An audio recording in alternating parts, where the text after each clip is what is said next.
And so why do they seem to be getting worse? One of the problems that I find is that dominant culture is very focused on the immediate, the now. What's happening now? And there's not a lot of attention or understanding or education done around kind of the historic experience that have led up to these conditions. And so to really answer the question, we're going to have to step back a bit here, actually, because you really need to see the current experiences and struggles that communities are having, and you have to view them from the historic perspective and experience that the families have had, going back generations. And this is true for those of us in the urban areas, as well as Native Americans that are out on the reservations or on tribal lands and are a lot more rural. The historic experience that has led to these high rates of mental health and chemical health and kind of trauma response are consistent across the country, regardless of whether a tribe is a wealthy tribe through business economic, development, or they're, really, really poor and really struggling with poverty and have for some times. And from a cultural perspective too, there's a difference that for many of us who are Indigenous, history is a current and present experience in that time is not necessarily linear. Time is more circular. And so for us, the things that happened, a few generations ago are things that we still feel and see and experience now. And it's hard to just say, well, we're just going to cut it off, let it go and move forward, right? And for everybody else, when you look at the historic experience of Native people in this country, the kind of dominant perspective and view of who we were have justified genocide and violence for era after era after era, so that they have compounded into a point where almost all Native Americans have experienced some form of violence in their life, and for many of us, multiple acts of violence. And yet there's not a lot of attention to it, and no one seems to notice, or for some of us, we feel like even care. And to put it even into context, right? I don't know anyone who hasn't experienced some form of violence, either personally or in their immediate family. And when I go out into community, I can look around the room and often count on two hands the number of families who are struggling with a violent murder of a family member, or someone who has disappeared and we still have no idea what happened to them. Right? So it's almost a norm of this violence is expected. Right? So we're going to cover history here, and I joke about this, right? We're gonna cover about 500 years in 10 minutes or less, right? That's my goal. Because I think the erasure of Native people is directly tied to the loss of the land, right? All the businesses, all of the states, all of the development across this country, when you get down to it from a legal perspective, was stolen. Every inch of land is in essence stolen. And so this kind of dominant view of, people came here and discovered this country and found savages and people who were very civilized, it is not accurate, right? There were dominant or government systems, there were trade rates, there was a very robust population here on this continent that were very civilized. They just weren't European. And so we're going to cover those eras right now. So I hope you're all ready. Take a deep breath. I do want to just kind of caveat before we get into this that, for some who haven't heard this or seen this kind of laid out like this, I don't want you to feel a sense of guilt or ownership at all, right? That does not help the communities. This is just what happened, right? And it gives, it kind of illuminates why some families are struggling to kind of help inform where we should go moving forward. So, deep breath if you need to. I'm not going to be, I am not exploitive, so don't worry about that. But, we don't have a very happy history is all I'm going to say in this country. Now, these are split up in what are seen as and viewed as the kind of the federal eras of federal Indian law and kind of the experience of Native people in the country. So the long one there in the beginning is kind of the colonization and just the confederation of the country as first contact occurred, and more Europeans came over. And as that occurred, there was more and more conflict over land. This was especially felt with our relatives out east, obviously, because that's where the first main contact was, though relatives in California also had experience of this kind of first contact as well. But as the Europeans moved across and this, the conflict arose, the government, the United States government, when they became the government, continued what had been a European kind of theme of having treaties with these tribes. So a treaty, just so you understand legally, is a government-to-government agreement between two sovereigns at a global level. So Minnesota can't have a treaty with anyone, only the United States can. So by, Italy, Spain, Europe, whoever came and had a treaty with the tribe, they were in essence acknowledging them as a global power. The United States, when the Revolutionary War occurred and won, continued to adopt that practice. So treaties are a fundamental kind of element within Indian law, because treaties under the United States Constitution are the supreme law of the land. They supersede all congressional acts, executive orders, state laws, etc. Unfortunately, of all the treaties, and there's hundreds of them, none of them have been fully enforced or followed. They've all been violated. So there's this disconnect in what's kind of the legal realm, and then how tribes have actually experienced that as we've moved forward. So once the conflict became totally intense, right, out east, the pressure was then to move tribes west. And the language at that time really was around, helping them be free to be themselves. But it's interesting, there was also a shift in how kind of dominant culture saw the tribal people. At first, they were uncivilized, oftentimes the women highly sexualized, right? The men were seen as incapable because they weren't really the primary head of the household. And in many of the indigenous communities, females were actually the head of the household. Property passed through them, which was a huge conflict with a lot of the Puritan kind of ideas around what a woman's role was within a family. And so as the pressure was to remove them, you see a shift in how people looked, even at specifically for women. You'll see writings around how Native women were seen as, they were called breeders, that they just kept having these children and were so loath to be civilized. And so it'd be easier just to move them west, so they're kind of out of the way in essence. And so this 1829 to the 50s removal area, I'm sure people have heard of the Trail of Tears, which is the Cherokee experience of being forcibly removed.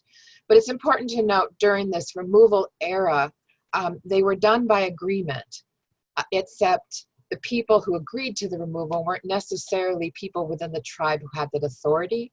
And then the cavalry, the militaries who came to enforce the agreement when the date arrived for them to move. And so many moved into the Oklahoma area and just west, set up shop, tried to survive in a completely new environment. If you think about a tribe who is used to ocean fishing and kind of gathering native foods there and then moving into Oklahoma, tribes also then became a lot more dependent on the federal government for food, for basic survival. Now, unfortunately, right before the reservation movement, we had a situation in California where people found gold. So all these tribes who moved west of the Mississippi, who were told that they would be left, they'd be free to be themselves and they would no longer be disturbed by settlement. Now, all of a sudden, there are people moving across the country to get to California and strike it rich. But unfortunately, many of them had no idea how big the United States was. And so they got tired and kind of just stopped, dropped, set up house in the middle of these lands that had been a promise to the tribes where they'd be left alone. And so that led for a need to move tribes into specific areas so that they knew where to be and the settlers knew where to avoid, which led to the reservations. Now, in my neck of the woods, this reservation movement is also the Indian Wars. And the Indian Wars between the Plains tribes and even further south, between the United States and the tribes, went on for over 50 years. It's the longest war that existed on these lands, but yet it's not something that we learn about in school at all. And in fact, most people just know about Custer's Last Stand as their kind of one moment within that reservation era and fighting back. Because for my families, right, we followed the seasons, we followed the buffalo, who are now in the process of being wiped out. And so to tell us we have to stay in a certain acreage, it was much harder for us to survive, because you have to hope that game crosses those lands, because during this movement too, tribal people were not allowed to leave. It was against the law. This is where off the res, this phrase has come from. That refers to a time where if a tribal person was found off their reservation, it was a capital crime. And so for people who say, well, off the res, even Hillary Clinton made that error on one of speech at one time, meaning kind of like thinking outside the box or doing something different from everyone else. For those of us who hear it, it's just a reminder of a very painful time. One of the pictures you see here to the right of the screen, of the snow covered, and you can see the bodies, that is the Wounded Knee Massacre too, where elders and children were literally slaughtered by the United States military during this whole reservation movement. And there's many number of these kind of actions, though the soldiers who participated in Wounded Knee still have their congressional medals of honor. I'm pleased to see that there is some movement in Congress again to have those revoked. But it kind of shows you too, from society's view, they looked at tribal people at this point as really being animals that, if you have an infestation of something, the easiest way to take care of it is to just wipe them out.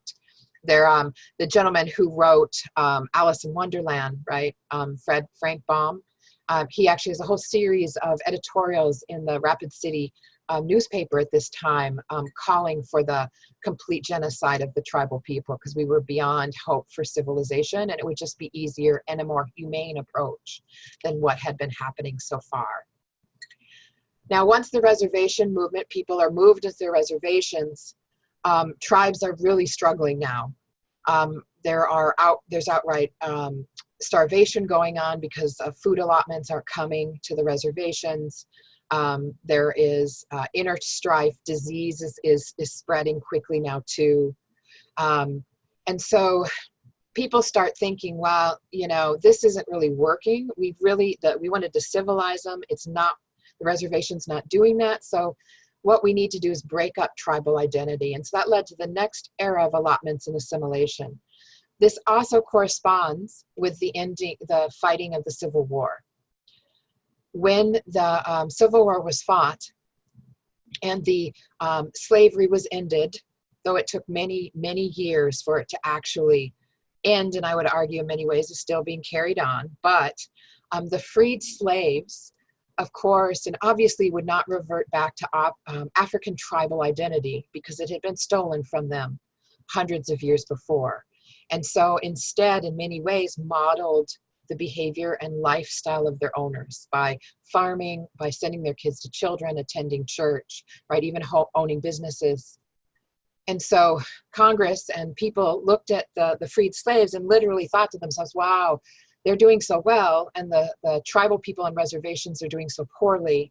We really should have enslaved all the tribal people, because then they would have benefited from that concentrated civilization. And so they would be doing better now. And so allotment assimilation was really a federal way to capture the essence that slavery had done in a concentrated, very quick time. So tribal lands were broken up. Indians could request and receive a certain acreage, depending how large their family was. The boarding schools started in intense way at this time, because this is actually, identified as an act of war, is if you take the children and kind of set them in a new way of thinking. The thought being they can then spread this new, better way of thinking when they become adults, and you end the problem. The Indian problem would be ended. So the other picture, black and white there, of all the children is the first class of the Carlisle Indian School. It was in Pennsylvania. What's worth noting about these children, however, is they are actually all the children of the families or warriors who fought at Custer's Last Stand. We call it the Battle of Greasy Grass. It's also known as Little Bighorn, but Congress would not give Captain Pratt, who started the school, the money unless he agreed to take these children as the first class. And so the first class at the Carlisle School were, by definition, prisoners of war, to settle down the final scrappy people in the plains who were still fighting against the reservation, and then the breakup into allotment. And it worked. That completely ended the Indian Wars, and now we're into a new era where tribes are trying to figure out, tribal people, how to kind of acclimate to this new system. This is also where you may hear things like blood quantum, like being a quarter Indian, being half Indian, right? We call it, blood math. At this time, in order to figure out who could have land, they needed to find out or determine who was an Indian. And someone was a horse breeder, and a quarter horse has some value. An eighth descendant of a fancy horse does not.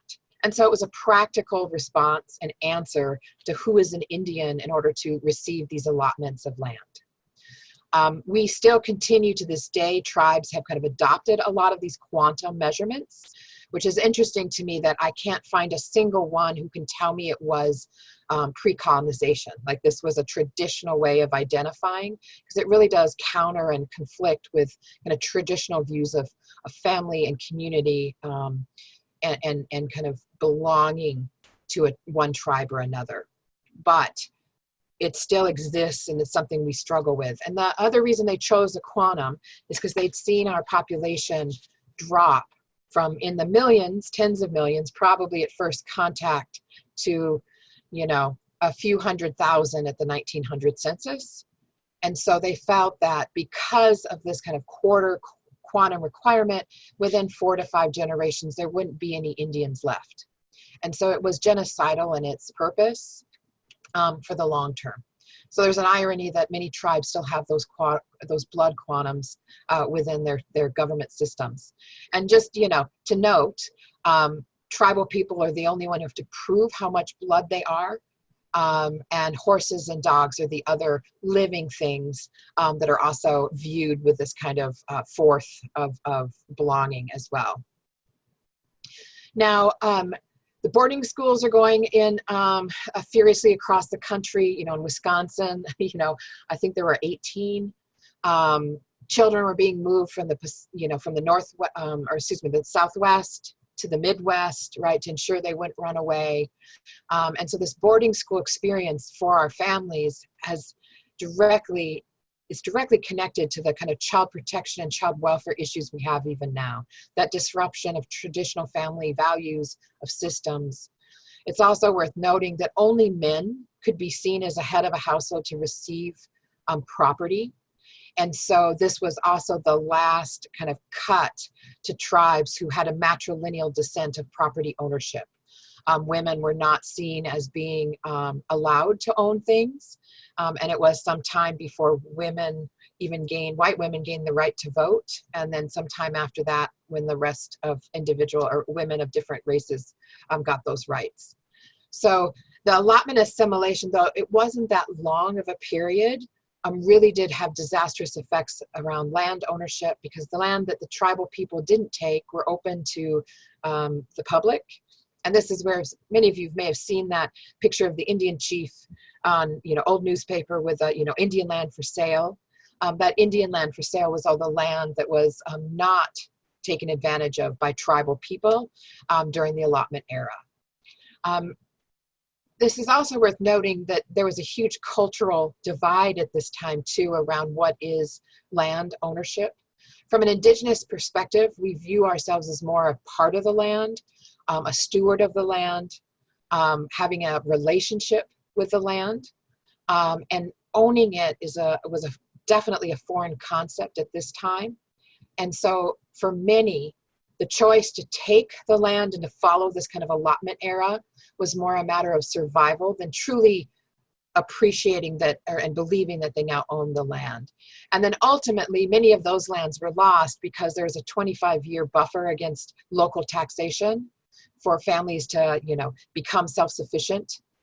Many of them didn't, and so their land ended up being foreclosed on because of the inability to pay taxes. So that allotment era was also a time of a huge loss of lands from the tribes. Now, around the mid-20s, a report came out, the Miriam Report. It was a study funded by Rockefeller to show essentially how wonderful allotment was happening or was affecting the tribes. And so it looked at health, even looked at maternal care, economic, jobs, kind of assessing those states that had high concentration of tribal people who had engaged in allotment. And the study found that allotment was a complete and dismal failure, that individuals were struggling and suffering more now under allotment than they were during the reservation movement, which was a really bad era. So, it's even worse than that. They made recommendations of returning kind of governance back to the tribes rather than having this forced assimilation,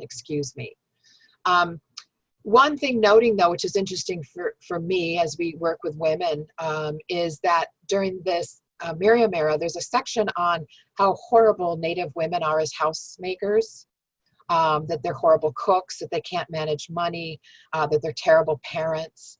Right. So in this kind of arc, we've gone from this kind of highly sexualized being in the early colonization period to a time when we're like breeders and, we're having all these kids that can't be civilized during removal into reservations where, animals and, not even human. And now we're not even good parents. That carries on, I would say, even to this day in a lot of the child protection kind of experiences that our families have had. But the Miriam Report did lead to the Indian Reorganization Act, which was a re-recognition of tribal government. That didn't last that long, though, because there was a lot of bureaucracy in this recognition, a lot of interaction. The Bureau of Indian Affairs got huge, and so one way to solve it was to just terminate all the tribes. And so a termination era occurred from the 40s into the 60s. Over 100 tribes were terminated. Not all of them have regained status, and they went from being a government-to-government relationship with their own systems, their own citizenship, to just being state and federal citizens overnight. The loss of their land, right, was broken up again into kind of individual ownership or state lands. A lot of the terminated tribes, the Klamath National Forest, we can thank to the Klamath tribe up in the Pacific Northwest being terminated at the time and their land being taken for federal forestry. Most of the national parks that we go to are all former tribal lands where they were removed to create federal land for the enjoyment of all, right, which is their motto. And so this termination policy also forced a lot of Native people into urban areas with not a lot of supports. So this is where we see these pockets of poverty growing and just kind of bubbling for generations now, right? Interestingly enough, though, in 1961, we shifted completely 180 into self-determination era. And we have, believe it or not, Nixon to thank for that. Nixon, Watergate aside, and all the kind of dominant messaging and information about him. What is not so well known about him is that he was a strong advocate for tribes. And I would say there has been no president since him that has done the level of movement into self-government and self-determination that he did. So in the 60s into the 70s, we ended up with this kind of self-determination Act. So yeah, that's a pretty top level discussion of kind of 500 years of experience. You can Google any of these eras and gain a whole lot more information, and I encourage you to do so. because unfortunately our history on this continent just has not been shared or shared accurately.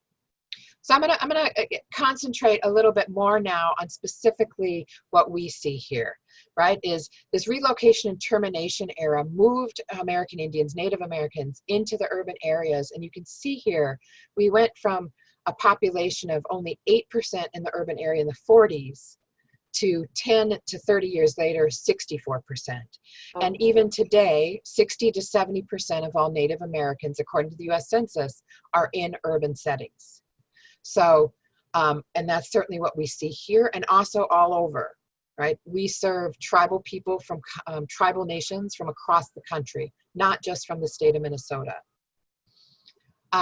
And then in the 60s and 70s, right, we had an entire Indian civil rights movement that a lot of people aren't aware of. It's not taught in our history books like other civil rights movements, even though the two were arm in arm. The American Indian movement, AIM, many people know kind of a little bit about them because they had, of course, the occupation at Alcatraz for 19 months, but they also occupied a lot of different spaces. They also organized the longest walk from Alcatraz. People walked to DC. And it wasn't just Native Americans, it was Native Americans and allies walking to raise awareness of the struggles that Native people were having. Wounded Knee, you know, there was an armed occupation or standoff there between the United States government and the tribes.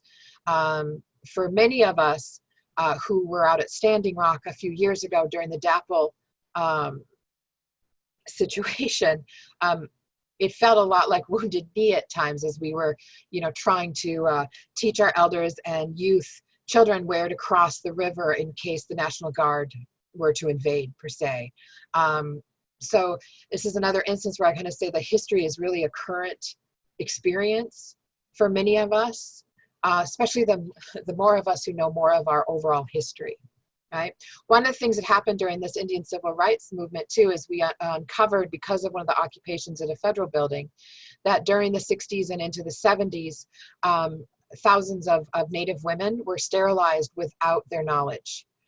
Indian Health Services, which health, education, and general welfare are promises made in treaties across the board. And so we have Indian Health Services to provide these services. These women were sterilized without their knowledge. And this was confirmed by the General Accounting Office of the federal government, though they say a little over 1,000, but private investigators who went in and did more interviews and deeper research tripled the numbers that the federal government would admit. But they also found that full-blooded Native women were especially targeted, and women under the age of 18 were as well, which was against all laws, including Supreme Court decisions at that point. So, you know, I was born in 1970, so this experience is something that is actually within my generation. And so for many who kind of see history as back into the 1800s in the boarding school with the brown and white kind of sepia pictures, the situation too is that a lot of these kind of targeted genocidal acts were within the last 40 years. They weren't that long ago at all. Boarding schools, in fact, still exist in the country. They're just far more culturally grounded and appropriate now. But that is a newer phenomena too. Within the 60s, 70s, and early 80s, they were still pretty harsh environments for Indian children, and their focus was on discipline and assimilation even at that time. But, all right, deep breath. I think I took more than 10 minutes. I'm sorry. It's really hard to like sum that all up. Keep going. Oh my gosh. So, but that was then, right? I mean, that was then. We hear that all the time. That was then. But what about now? Well, the historic context directly affects the present. I mean, it's in our genetic code now. And we've essentially been a victim of violence for 500 years. All of these things with the purpose of erasure, which has led to all of these terms you've probably heard: historic trauma, cultural trauma, right? But yeah, it's had this effect. We looked at it earlier, right? We have the highest rate of all these things because of this kind of carryover of this trauma. And trauma has so many effects, right? From the physiological to the higher, health problems, to the mental, the kind of social emotional struggles, to just the fact that for many of our families, they're still in an ongoing situation of trauma, whether it's through homelessness or dysfunction within the family. And so it's an ongoing thing. But to be honest, I've gotten to the point now where I'm really tired of talking solely about trauma, because there are a lot of strengths in our community. And I would argue that the resilience within our genetics is stronger than any of the trauma, or we would be gone right now. And that where true healing is to focus in those strengths. So these are the pictures that you don't see very often in your textbooks and in dominant narratives about our people, but these are direct pictures out of my community, of the children, of people graduating, our art, our culture, traditions, right? These are modern views of Native people that are embedded in positive rather than a negative. And even for those women we work with who are being exploited and are struggling with homelessness, the amount of strength you see in them to survive and to share what they have with others, and to looking out this community kind of experience is really something other people completely miss, because all they see is a homeless prostitute strung out on drugs. And they become that singular deficit-focused individual. And when that happens, right, it's very difficult for individuals to move on, right? There's so much strength here, right? In the urban community, right? Pictures, Jan, that's our receptionist. We have elders as our receptionist. So if you ever call me, I just want to say an apology in advance. Jan doesn't hear very well, bless her heart. So you might have to talk a couple times or call back if she hangs up on you. But we love her. And so, we respect her wisdom, and she holds us all together here, right? This is just to kind of show you, I should have done this earlier, but to show the effect of removal, right? All the tribes you see there that should be present on the east is pretty completely absent of tribal presence, and it's more to the west and now in those kind of traditional areas you think of for us. But we've been here for a millennia, but when you think to yourself, what are some of the things you've heard about us, right? Are you more likely to hear positive stuff or negative? It's interesting because studies have shown, recent studies, that it's both. You either hear that we're all rich with casino money, that we're some kind of uber spiritual, noble, savage kind of individual, the water protectors, the environmental warriors, right? All of this kind of stuff. Also that we get free healthcare and education, which we do not. We also pay taxes. I just want to say that right off the bat, right? But then on the other side, you see abject, total and complete poverty, third world conditions over like in Pine Ridge or over in South Dakota, right? They're all drunks, addicts. We don't take care of our land, right? Completely dependent on the government. It's unfair because we get all this special treatment. And I can tell you, and my peers as well, that our overall experience out in the world is we are not seen as good as our peers. I'm not as good a lawyer because I went to law school clearly under a scholarship, not because I scored pretty high on the LSAT or had really good grades. No, I become singularly identified by my race. And so it's because of this special treatment that I'm in the position or have the authority that I have, right? I worked very hard, thank you very much. What happens with all that focus on deficit is that creates the narrative in the system response. It affects our resource allocation. It'll affect whether we're deserving of support. It also will affect the urgency of the response. I overwhelmingly hear from people when I, approach for funding, well, are the tribes supporting you? Shakopee, Mdewakanton Sioux community, which is 20 minutes south of the Twin Cities, they get huge per capitas. They're like the second in the top 5 wealthiest tribes in the country, right? Well, no, they don't support me because I don't serve their community, because their community doesn't necessarily need my services. They can afford to go to private therapists and private CD, right? They can go to Hazelden and spend $10,000 on a month of treatment, right? but it's inherently, implicitly racist to assume that a rich tribe is going to pay for the effects of all these years on other communities too. You do not ask Bill Gates to pay for all the poor people in Alabama, for instance. You don't ask, you don't, right? But yet we have that occur all the time because, well, those rich Indians should be helping the poor because you're all noble, right? You're all, all those things you see as kind of stereotypes. It also completely erases the resilience and the contributions of our community.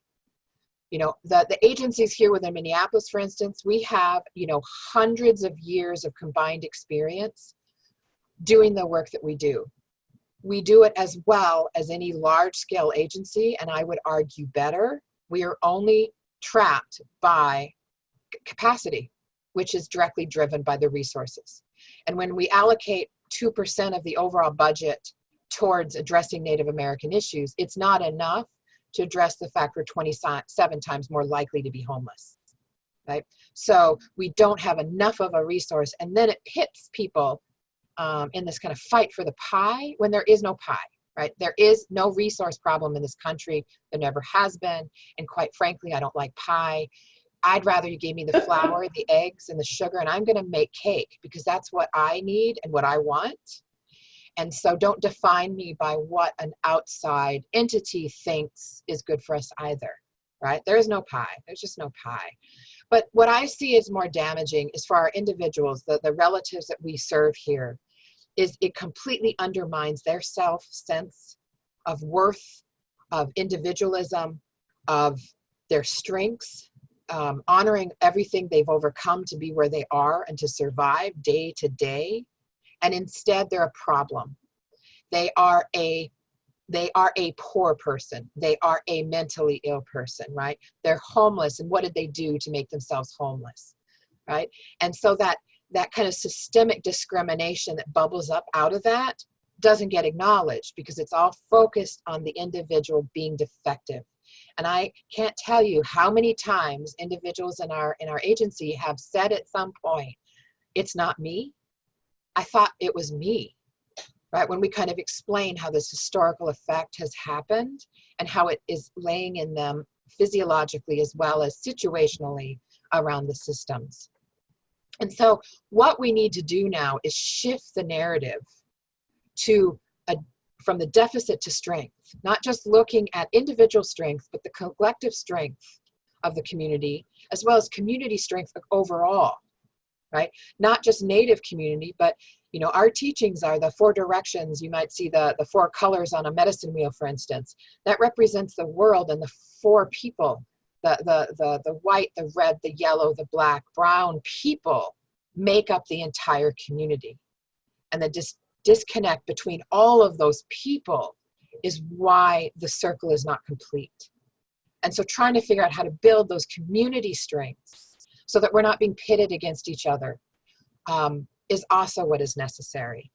How we do it is from the very beginning, all of our program is embedded in 2 principles that are medicines. We believe these are medicines within our ability to laugh and our ability to share and be in community. That is the grounding principle of all of our programming. And that stems into and that's my Lakota bias. That is a phrase of prayer that essentially means all things relative.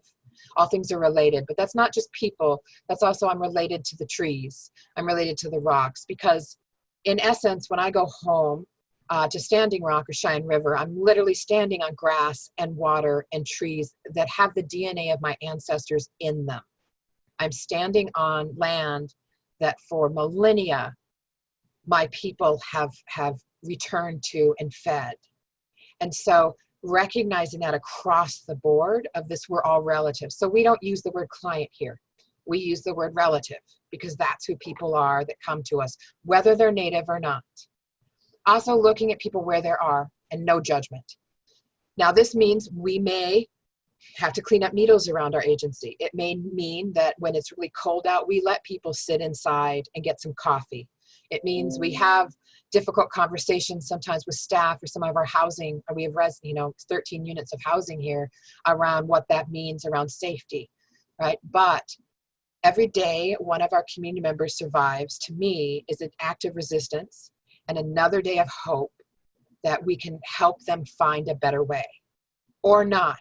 I'm still going to treat them as a human that is deserving of respect and love, no matter where they are. And so to kind of be a deserving individual, we don't do that. We don't use words victims. We don't use words survivors. We've also all found that, you know, people are like, we want you to be a survivor-led agency. You know, then you're not paying attention, right? Because the numbers are such that I don't know anyone who hasn't had some violence. My agency is full of survivors. I just don't make you feel better about identifying through their trauma, because everyone is way more than that. We celebrate that resilience. And so what would that look like at a system level, right? I mean, what if a system first recognized and focused on strengths? What if instead of removing children from their family and paying for foster care, all that foster care money went to children and their family, right? What if we shifted that narrative from what's wrong with everyone, instead of honoring and holding up and supporting the strengths? Even within systems, there are multiple strengths within systems. I have in my life only met less than a handful of people where I like, whoa, you should not be doing your work because you're kind of a hateful, racist person. Everyone else was not aware of their bias, or not aware, didn't have the education to really understand how to work better with communities that didn't have an experience of theirs that they had growing up. But the intent, the strengths were there, it just had to be harnessed and taught. And what if everyone, and I don't even say just in systems, what if everyone saw each other as relatives and based all interactions around mutual humanity, empathy, understanding, and a shared fate as human beings? What would that do to the country overall, into every single area that we sit at, right? Every workforce, task force, thing that I have to sit at, and as we struggle with things from everything from police violence to housing to everything. I mean, what if this was the guiding fate, purpose of all our interactions?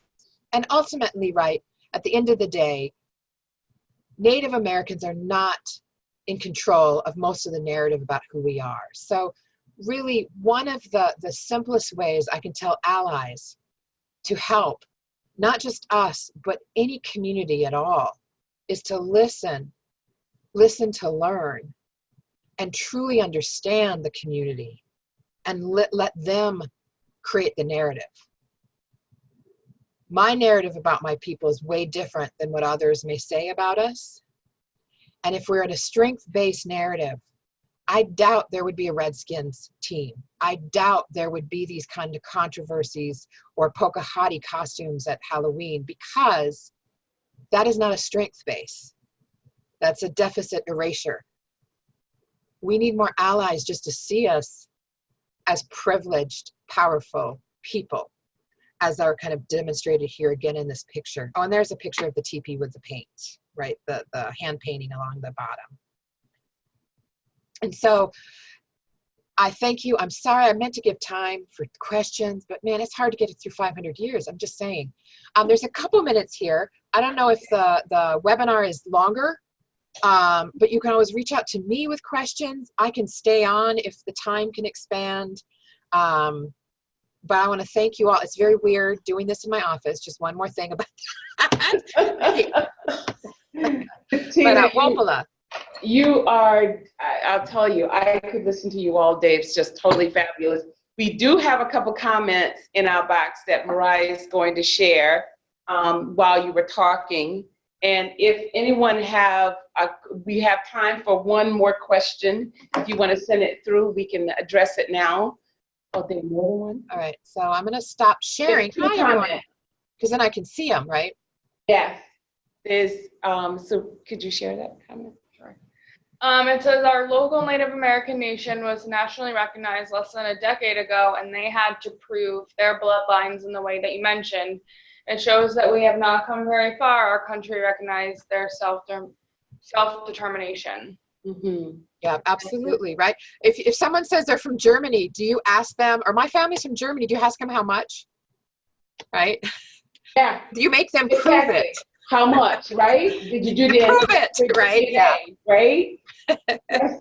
We have another comment, two more comments. It says the strengths of people who are still here are all of the oppression blow me away. Yeah. And then somebody says, is there a place to research when tribes were nationally recognized? I live near The Onondaga lands. Yeah, Onondaga. The question of that is, unfortunately, I hate, because the government is what it is right now, but the Bureau of Indian Affairs through the Department of Interior does keep all this information. There are a lot of materials out there that tell kind of the history of tribes too. If you email me, or what I can do is I'll add a kind of a resource list. There's kind of some very well-known kind of things that I send out when people ask these kind of questions to kind of look it up. But one thing too is you'd be surprised, but Google it. The federal parks have done a pretty good job, or federal lands, of kind of capturing to honoring the original inhabitants, and you might also be able to find more information through that kind of avenue. Those of us here in Albany, we are paying honor to the Mohegans, because this is the land that we are occupying, and which. Well, over in Wisconsin, it's the Stockbridge-Muncie Band of Mohegans, which are Mohegans from your area that were shoved over and pushed into Wisconsin with 3 or 4 other tribes. And so that tribe is actually a mishmash of multiple nations federally recognized as singular. The Seminole Nation in Florida, or tribe, they'd be so mad at me. The Seminole tribe, the nation is in Oklahoma, the tribe is in Florida, are very similarly that way too. Chickasaw, Choctaw, Cherokee, a lot of different tribes that are being pushed west, headed south and joined the Seminole as they moved further into the Everglades and ran from the kind of assimilation. Oh, wow. Listen, I know here's where Patina, we can't thank you enough. It was totally phenomenal. Great information, and you presented it so well. I had lots of questions, as I'm sure they all do, but we're going to share your email when we share your PowerPoint presentation. And we want to thank you again for just providing this very informative presentation. You are very welcome. Thank you. Thank you, thank you, thank you. And we want to thank everyone for taking time from their busy schedule to, to listen in, because it was well worth it. We have one last comment, and that is, thank you so much for this event. I'm sorry to have to move on at this moment, but we'll keep thinking about all of this. Great. And another one, thank you so much. So thank you, thank you, thank you. Well, thank you. I'll do it again. Just let me know when you want to do it again. Don't you? And listen, you may get tired of me, because I'm going to be reaching out to you again, Patina. I am. So we have our next Learning Cafe is going to take place October 10th. Watch out for information like that. And Patina, we're going to be bringing you back. Thank you. I'd love to. This is fun. Yeah, and digging in a little deeper. Thank you so much. And we want everybody to have the best day ever. And we are thinking about all of our strengths that we bring to the table. Very good. Thank you. All right. Bye, everybody. Thank you. Nice job.